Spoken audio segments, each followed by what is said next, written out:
دوں گا۔ ظاہر ہے ملک کی فائنینشیل جو نقصان ہے اس کے ذمہ دار آپ تو نہیں ہیں، آپ تو اب آئے ہیں، لیکن ہم سب کا بوجھ ہے جسے ہم نے اٹھانا ہے۔ اعوذ باللہ من الشیطان الرجیم، بسم اللہ الرحمن الرحیم، اللہم صلی وسلم وبارک علی سیدنا محمد وعلی آل محمد۔ سینئر سیاستدان یہاں ایوان میں موجود ہیں، رانا تنویر صاحب موجود ہیں۔ آپ کا اسم شریف اس لیے لیا کہ کچھ سینئر پولیٹیشنز آج میں ایوان میں دیکھ رہا ہوں کہ جب 10 سال پہلے اللہ بزرگ برتر نے مجھے موقع دیا اللہ کے 100 ناموں کے نیچے بجٹ سپیچ کرنے کا، تو کچھ میرے سینئرز تو اس وقت نہیں ہیں، شاہ جی نہیں ہیں، خان صاحب نہیں ہیں۔ اس زمانے میں ہمارے ساتھ ہاشمی صاحب ہوا کرتے تھے، لیکن نواب صاحب موجود ہیں۔ یو بی اے وٹنس، اگر آپ کو میں 10 سال پیچھے لے جاؤں تو انہی اللہ کے 100 ناموں کے نیچے میں نے کچھ باتیں کی تھی، اور میں 10 منٹ کے اندر اس کو، اور میری بات آج کسی جماعت کی نہیں، دوبارہ میں یہ بات کر رہا ہوں، مقدمہ جمہوریت رکھنا چاہتا ہوں اس ایوان اللہ کے 100 ناموں کے نیچے، ان کے سامنے جو اس ملک کے اصل وارث ہیں 25 کروڑ عوام۔ ہمارا تعلق مختلف جماعتوں سے ہو سکتا ہے، لیکن ہماری آخری وفاداری اللہ اور اس کے رسول کے بعد اپنی جماعت اور اپنے لیڈر سے پہلے ان عوام کے ہے جو پیچھے ہمارے پیچھے کھڑے۔ کوئی لاہور سے آیا ہے، کوئی کراچی سے آیا ہے، کوئی خیبر پختونخوا کے بلند و بالا پہاڑوں سے آیا ہے۔ مجھے آج یہ بات بڑی خوبصورت یاد آئی ہاشمی صاحب کی، جو انہوں نے مجھے ایک دفعہ کی تھی۔ وٹو صاحب نے فرمایا تھا، میں پوچھا ہاشمی صاحب آپ سیاست میں کیوں آئے، ڈپٹی اسپیکر صاحب، تو انہوں نے کہا یار مجھے ایک جگہ ایسی چاہیے تھی جہاں کہ میں اپنی بات کر سکوں۔ تو میری درخواست ہے تمام ایوان کے معزز لوگوں سے، دوستوں سے، بھائیوں سے، بہنوں سے، اپنی بات کیجئے، دوسرے کی سنیے، اور ہم گالی سے نہیں بلکہ دلیل سے جواب دیں۔ وہاں سے بھی ایک غلطی ہوئی، ہماری طرف سے بھی ہوئی، میں کسی کا نام نہیں لیتا، میں سمجھتا ہوں دونوں نہیں ہونے چاہیے تھے۔ ہمیں اس ایوان کو ایک ایسا ایوان بنانا ہے جناب ڈپٹی اسپیکر صاحب کہ جس کے ہمارے بچے نوجوان ہمیں فالو کرتے ہیں، ہم ان کے لیے لیڈرز ہیں۔ ہر باپ ہر ماں اب کم از کم اپنی بیٹا یا بیٹی کا لیڈر ضرور ہوتا ہے۔ جو درد آج وسیم صاحب آپ نے بیان کیا، پچھلی اسمبلی میں نے یہ بات کی تھی، ہم سب پاکستانی ہیں، پشتون ہم نے ووٹ کی طاقت سے بنایا، پنجابیوں نے قربانی دی، سندھی بلوچ سب نے۔ میں برملا اس کا اظہار کرتا ہوں، سب سے بڑی قربانی پاکستان کے لیے اگر کسی نے دی ہے، اردو سپیکنگ نے دی ہے کہ اپنا گھر چھوڑ کے پاکستان کو گھر بنایا۔ آؤ ان کو سینے سے لگاؤ، اور ساتھ میں بلوچ کو بھی سینے سے لگاؤ۔ تو آج سے 10 سال پہلے ڈپٹی اسپیکر صاحب آپ کی فل توجہ آج مجھے چاہیے، آپ دیندار آدمی ہیں، اور میں نے آپ کو ہمیشہ جائے نماز پہ اپوزیشن لابی میں دیکھا تھا۔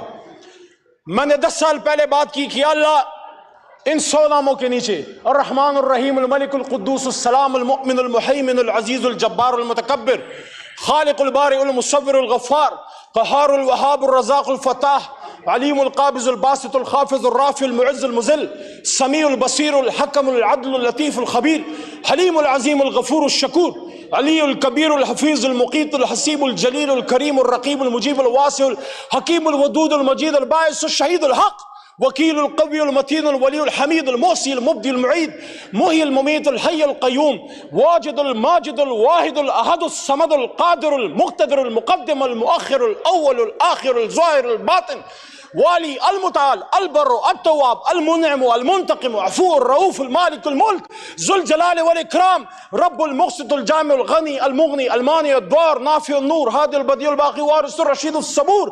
اللہ کے 100 ناموں کے نیچے ہم سب اس بات کا عہد کرتے ہیں، آپ ہو یا ہم ہو، ہم اس بات کا عہد کرتے ہیں یہ پاکستان ہماری ماں ہے، اپنی ماں سے زیادہ اس پاک سرزمین کے وفادار رہیں گے۔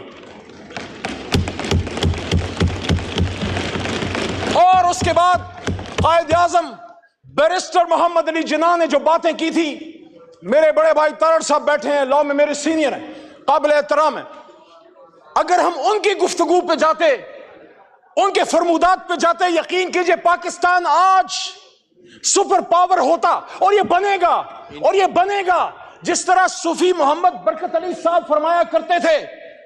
وہ کہتے تھے تمہیں جنگل میں تنکے چنتا ایک ملنگ یاد آئے گا، جب وہ کہا کرتا تھا ایک وقت آئے گا کہ دنیا کے فیصلے پاکستان اور اسلام آباد کی ہاں اور نہ میں ہوں گے، لیکن اس کے لیے ہمیں کھڑا ہونا ہوگا، مضبوط ہونا ہوگا۔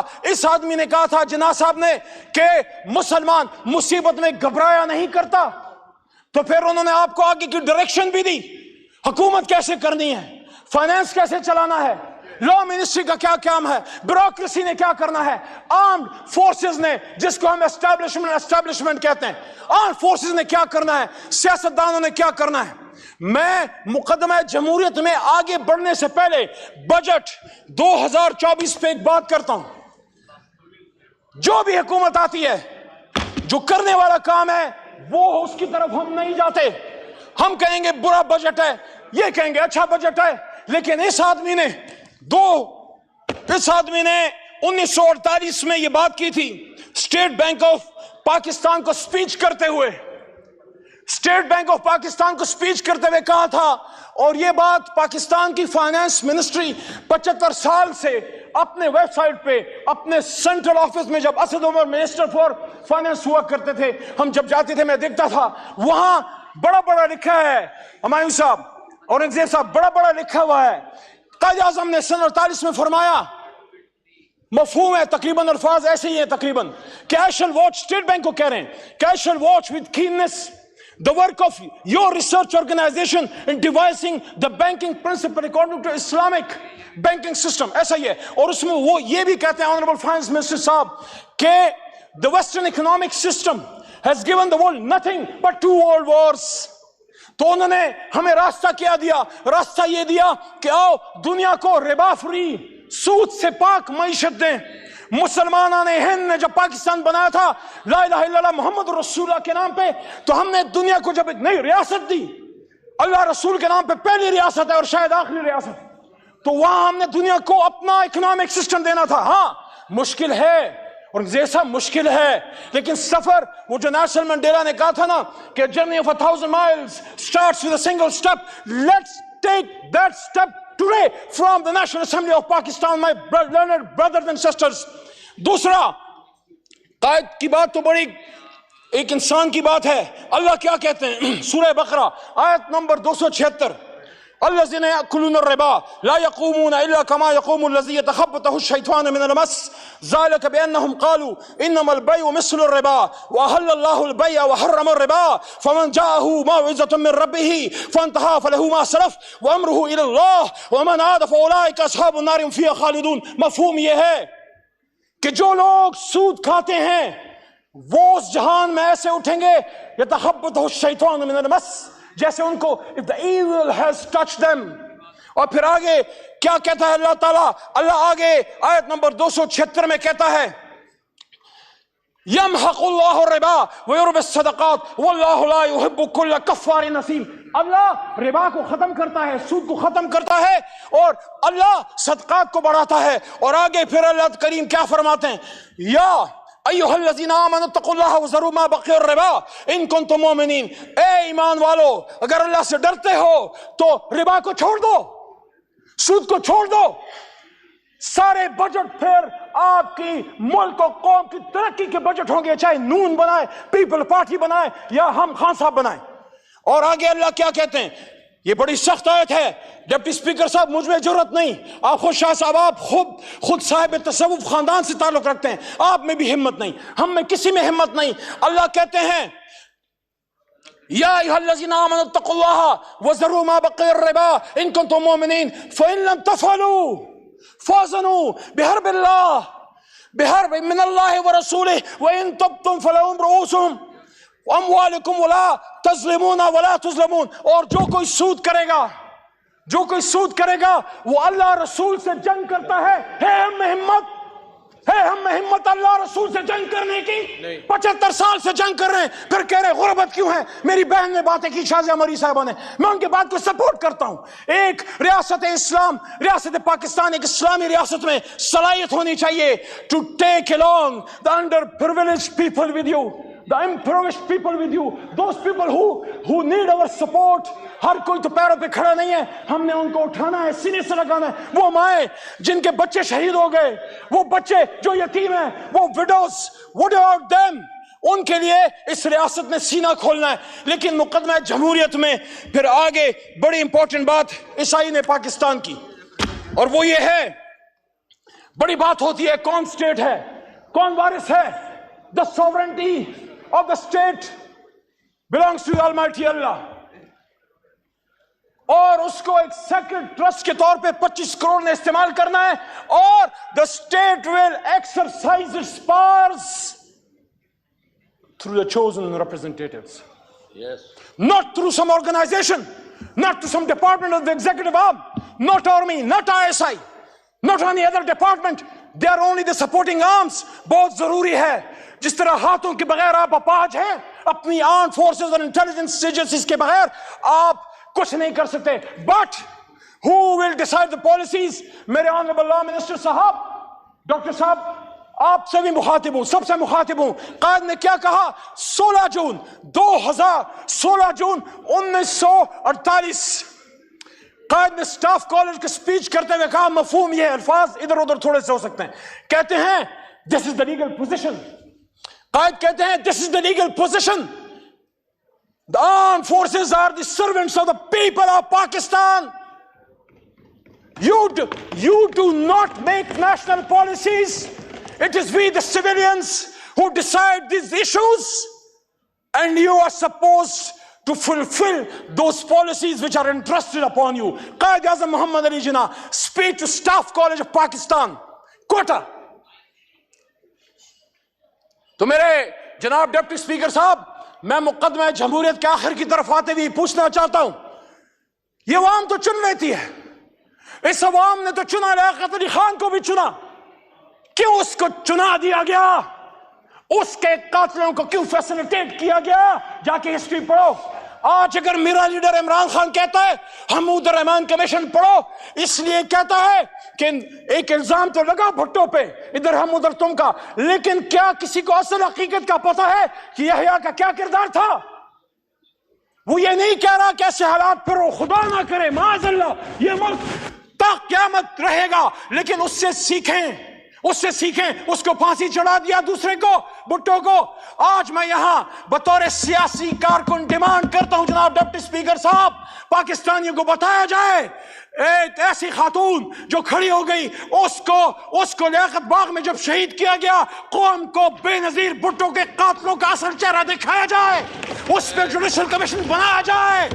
D G I S P R صاحب, آپ کہتے ہیں judicial commission, yes, we are with you, make a judicial commission on 9th May. We want to know who were the people who committed that folly. جس نے بھی کیا ہے, ہم میں سے ہے, کسی اور میں سے ہے, میرا لیڈر تو اس جیل میں تھا, حراست میں تھا, اس پہ جوڈیشل کمیشن بنائیں, لیکن جس نے کیا اس کو سزا دیں. میری بوڑھی ڈاکٹر یاسمین راشد کا کیا قصور ہے؟ آپ ہی کی طرح, ماں جی آپ ہی کی طرح کی وہ سینئر سٹیزن ہے, کورونا میں ہیرو ہے اس قوم کی. یاسمین راشد کے ساتھ ساتھ ہماری عالیہ حمزہ کا کیا قصور ہے؟ شاہ محمود قریشی کا کیا قصور ہے؟ ایک سینئر پولیٹیشن, پاکستان کے لیے جدوجہد کرنے والا, ریمنڈ ڈیوس کے معاملے پہ استعفیٰ دینے والا. میرے جناب ڈپٹی اسپیکر صاحب, میں آج اس عوام میں کہنا چاہتا ہوں, میں سائفر کیس کے ایک دن رہا, میں عدالت جاتا رہا, عمران خان بری ہوا ہے. میں کہتا ہوں سائفر پہ جوڈیشل کمیشن بنائیں, اور جو بات محترم نواز شریف صاحب کے پرسنل ان کے ترجمان مسٹر محمد زبیر صاحب نے کی تھی کہ اس وقت آرمی چیف نے انہی کے ایک شخصیت لیڈر میاں صاحب کے الزام ہے, اس پہ بھی کمیشن بنائیں. میرا سوال یہ ہے, کب ایسا کیوں ہوتا ہے؟ ایک منتخب وزیر اعظم کے ساتھ ایسا کیوں ہوتا ہے؟ 88 میں جب بے نظیر صاحبہ کی حکومت آئی, 90 میں IGI کس نے بنائی؟ 90 میں IGI کس نے بنائی؟ کیوں اس کو 5 سال پورے نہیں کرنے دیا؟ اور اگر نواز شریف آ گئے 90 میں تو 93 میں جتنا بھی کوئی قصور تھا, آرمی چیف کو برطرف کرنے کا اختیار قانون نے دیا تھا نواز شریف کو. کیوں اس کی حکومت ختم کی گئی؟ 99 میں کیوں نواز شریف کو ہتھکڑیاں ڈال کے بھیجا گیا؟ کیوں بھیجا گیا؟ تو جب میں نواز شریف کی اس کے خلاف اگر اینٹی جمہوریت کوئی کام ہوا ہے تو میں پھر اس ایوان کے سامنے مقدمہ کیوں نہ رکھوں؟ کیا آپ کے سابق وزیر اعظم آپ کو نہیں پسند, آپ اس سے نہیں ایگری کرتے سیاست سے؟ اس پہ لائف اٹیک, 1-2 منٹ جی, اس پہ آخری اٹیک ہوا, لائف اٹیک ہوا, باڈی میں 4 گولیاں کھا کے 350 دنوں سے جیل میں ہے. اس پہ جوڈیشل کمیشن کیوں نہ بنے؟ کتنی بے نظیر, کتنے لیاقت علی خان, کتنے بھٹو قربان کرو گے؟ ہزاروں سال نرگس اپنی بے نوری پہ روتی ہے, بڑی مشکل سے ہوتا ہے چمن میں دیدور پیدا. مقدمہ جمہوریت یہ ہے میرے بھائیوں, میری بہنوں, میرے دوستوں, do not fight for power, Don't go into power politics. Do not fight for power. Fight for the people of Pakistan. شکریہ آپ رانا صاحب شکریہ. مائک کھولیں. تو صاحب کی جماعت میں آپ کھڑے رہیں. میں عمران خان کے ساتھ کھڑا رہوں گا انشاءاللہ. جیل بھی نہیں توڑ سکی. لیکن میں یہ کہتا ہوں پاکستانیوں, میں یہ کہتا ہوں میرے دوستوں, میں یہ کہتا ہوں جب بات پاکستان کی ہو, جب بات اسلام کی ہو, جب قائد کی ہو, پھر اپنے لیڈر کی بات چھوڑ کے اس لیڈر کی بات اپنا لو, پھر اللہ رسول کی بات پکڑ لو. آپ میں سے ہر ایک لیڈر ہے. میں نے پچھلی سپیچ میں بھی یہ بات کی, ہم اپنا سٹیچر بڑھائیں, اپنے لیڈر کی غلط بات کو غلط کہیں, پاکستان زندہ باد کے لیے کہیں. اور اس شعر کے ساتھ اسپیکر صاحب آپ کو شعروں کا بڑا شوق ہے, صاحب ذوق ہیں. یہ شعر اس مقدمہ جمہوریت کا درد ہے. یہ شعر اس مقدمہ جمہوریت کا درد ہے. یہ عمران خان کا بھی درد ہے, یہ نواز شریف کا بھی درد ہے, یہ شہید بھٹو کا بھی درد ہے, یہ قائد اعظم کا بھی درد ہے. جاگن والیاں